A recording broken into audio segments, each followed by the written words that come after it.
Bonsoir tout le monde, bonsoir Guy, bonsoir panel pour qui la Saint-Valentin a pas de secret et bonsoir spécial à toi le vétéran pour qui l'amour c'est comme TVA Nouvelles, faut que tu fasses tes recherches pour pas croire n'importe qui. Ici Sergent Steve pour David le soir.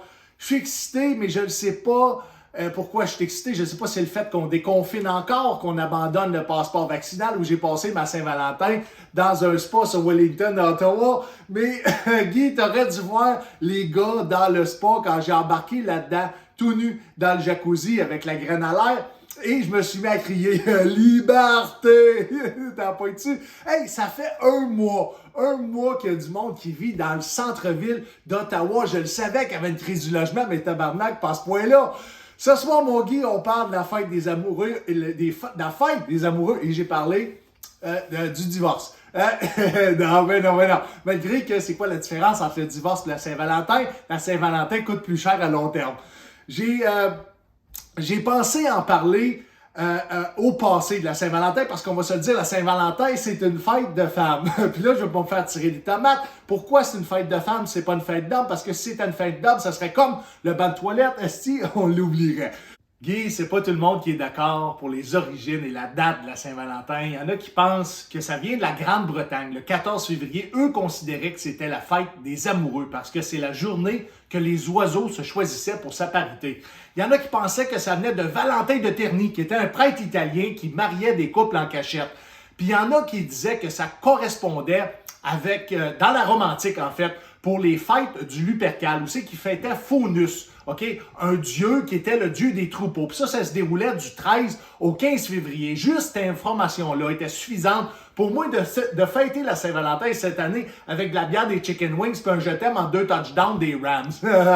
La Saint-Valentin se veut une fête pour échanger des mots doux et des cadeaux comme preuve d'amour, ainsi que des roses rouges, qui sont l'emblème de la passion. Pas le cas de tout le monde, OK?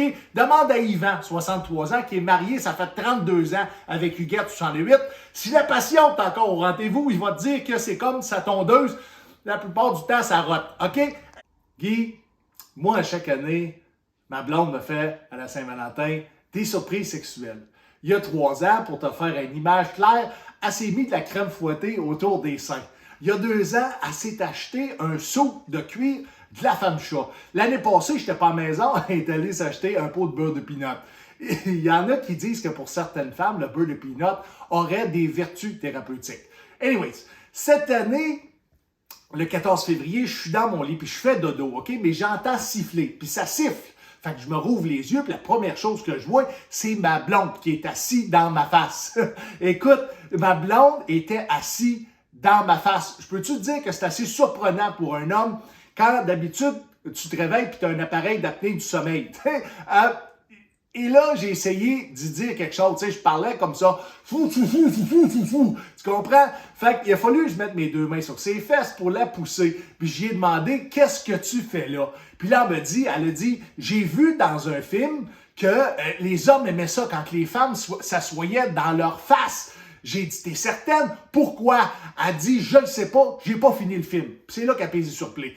Anyways, tout ça pour dire que beaucoup de gens fêtent la Saint-Valentin pour l'apparence. Aucun intérêt à fêter leur amour.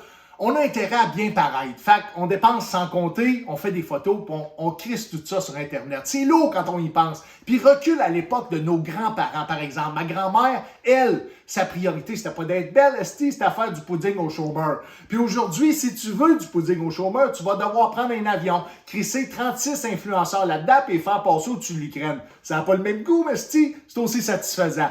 Pourquoi avoir belle apparence? Ben c'est simple, OK? C'est pour plaire, être choisi ou pour participer à l'amour est dans le pré. OK? Mauvais exemple, mais tu comprends le principe. L'amour est dans le pré, pour faire une parenthèse, est rendu à 10 saisons. Ils ont formé 15 couples, puis à eux autres, ils ont eu à peu près 27 enfants. C'est pas tant que ça quand tu le regardes en proportion. Puis comme ils disent, la relève est assurée si j'aurais pas choisi ma cousine. OK? Aujourd'hui, plus que jamais, l'apparence est importante. Les réseaux sociaux sont tellement le reflet de la société que même le reflet a honte d'où c'est qu'on est rendu. Avec l'apparence viennent les modifications corporelles, comme le botox, les implants mammaires ou des comptes du diable. Guy, pour te faire un portrait, il y en a qui choisissent d'aller voir le chirurgien pour se faire mettre des implants sous-cutanés dans le front pour avoir de l'air du yaourt. Mon père m'a dit, à une époque, si tu voulais avoir de l'air du yaourt, tu portais le linge à ta soeur puis c'était fini. Tu comprends? À une époque, on disait que les apparences sont trompeuses. Si je regarde Rita Baga, non. OK? Quand on veut dire que quelqu'un a une belle apparence, on dit qu'il fait du tape à l'œil. Si je reste au pied de la lettre, Sylvain Larocque, esti, c'est pas sa force. J'ai compris une chose, mon gars. L'apparence est subjectif. Tout le monde veut être différent, mais en même temps, tout le monde fait les mêmes crises d'affaires sur Internet. Être différent, j'ai réalisé que c'était comme toutes les fausses sceptiques. En apparence, ben oui, ils sont toutes différentes. Mais si tu prends le temps d'aller jusqu'au fond, tu vas voir que c'est toute la même crise de merde. Sur ça, mon Guy, je me souviens.